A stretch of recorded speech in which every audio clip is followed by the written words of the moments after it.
আজ গণেশ চতুর্থী, তাই মনে হলো গণেশজিকে মোদক নিবেদন করি। আর কি বানিয়ে নিলাম গণেশজির প্রিয় মোদক।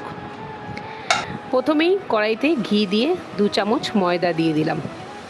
ময়দাটা ভালো করে ভেজে নিয়ে যখন দেখলাম ময়দাটার গন্ধটা চলে গেছে, তখন কড়াইতে 1.5 কাপ মতো দুধ ঢেলে দিলাম। কিছুক্ষণ নাড়ার পর তাতে আগে থেকে ভিজিয়ে রাখা কেশর দুধটা ঢেলে দিলাম। তারপর কিছুক্ষণ নেড়ে মিল্ক পাউডার আর মিল্ক মেড দিলাম। তারপর আগে থেকে পেস্ট করে রাখা নারকেল, কাজু ও চিনির মিশ্রণটাও ঢেলে দিলাম।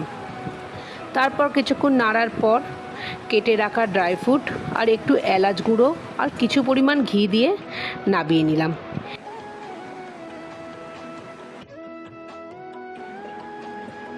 এরপর ছাঁচে ভালো করে ঘি মাখিয়ে মোদকগুলো আকার গড়ে নেব।